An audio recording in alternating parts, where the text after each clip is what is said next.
Welcome one and all, I'm Josh Rivers, and you're gonna have to come with me a bit on this one, cause God knows it's gonna be a hard sell. But it's important to me, and as such it's paramount that I force it onto you now, so without further ado, here's Anima Gate of Memories. Based on the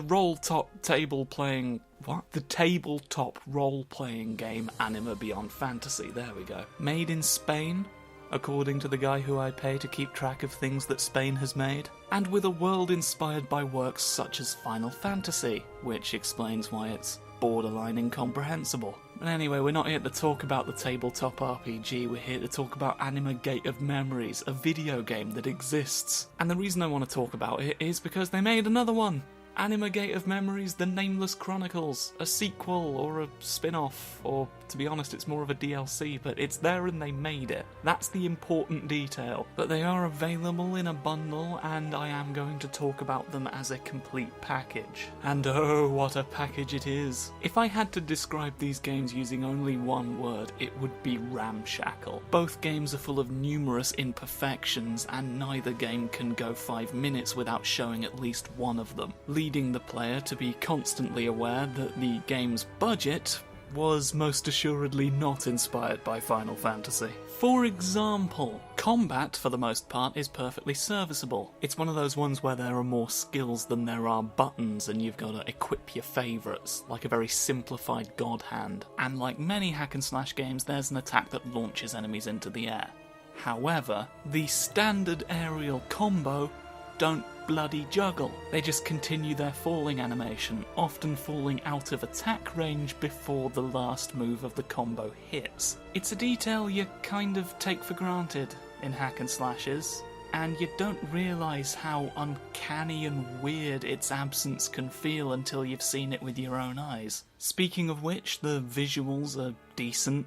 There are certain characters whose faces are a bit yeah, but for the most part what it lacks in graphical horsepower it makes up for with its use of colour. The voice acting is Brechtian, I think is the polite way of saying it. It certainly goes to great lengths to remind you that you are watching a performance. Seemingly none of the characters can agree on how to pronounce certain words, and I get the sense that the poor voice actors were not given much in the way of direction or context. You should not be! Also, a lot of the main cast speak with the same inflection, and it's not an inflection with which a person would speak. You know when you get your high school English class to read Shakespeare? It's that.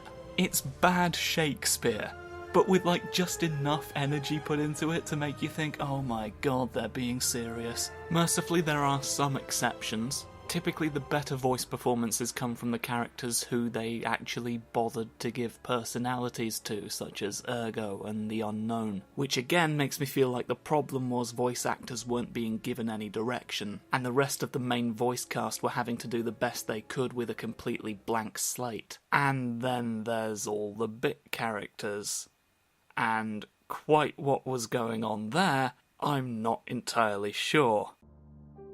I am nobody. I have never been. But somewhere in this prison is my wife. Free her. She will know how to reward you. I only remember the blood. What kind of monster am I? No. Don't free me. Help me, traveler! I'm trapped here.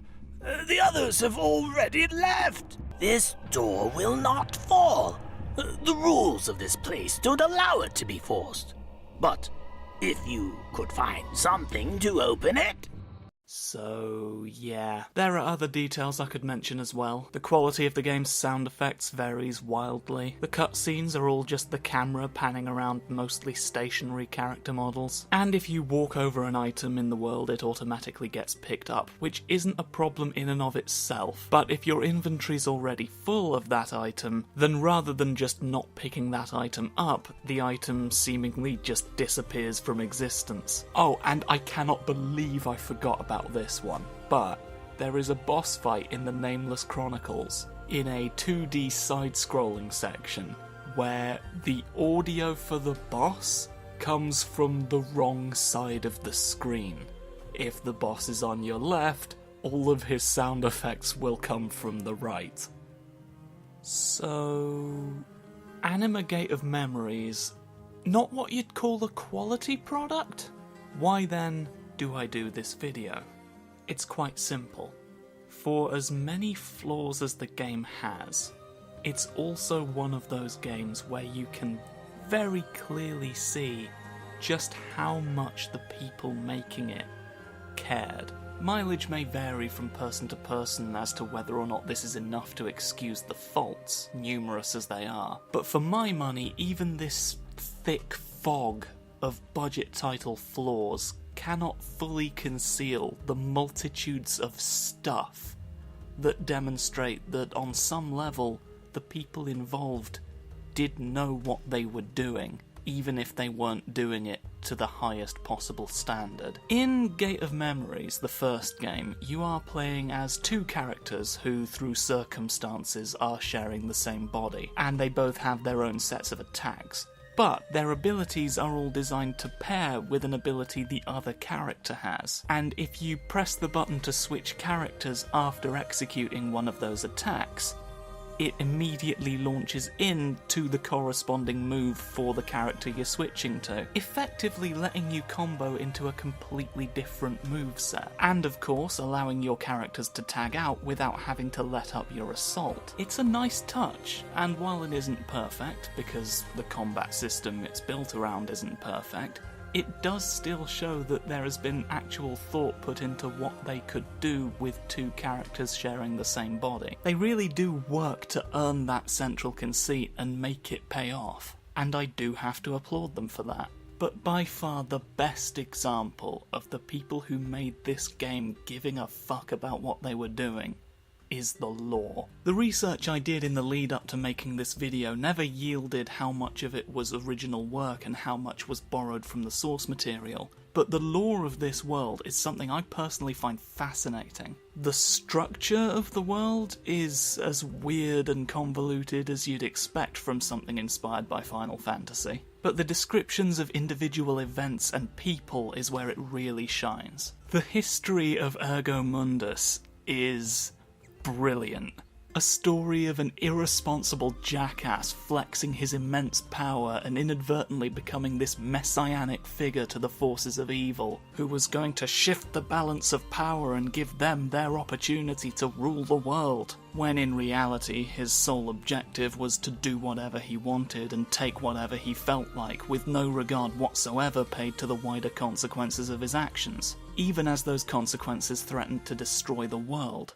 Imagine that! The backstories of the game's bosses are also quite fun, my personal favourite being Nazgul, but more interestingly, and without wishing to spoil anything, the way in which these backstories are drip-fed to the player within each of these bosses' respective worlds is not only massively improved in the Nameless Chronicles, just in terms of its presentation, but it also gets a very nice payoff when it's used to deliver the history of one boss in particular. Though both games initially look like, and let's be honest, are a complete mess, you can always see what they were trying to do, and I feel that's because on some level it always achieves the effect it was going for. Though the degrees of success may vary, I can't think of a single instance where the game completely misses its mark, and that gives me confidence that they didn't just stumble arse first into everything that makes me like these games. There's actual knowledge at work here. These people can make games, and I will fight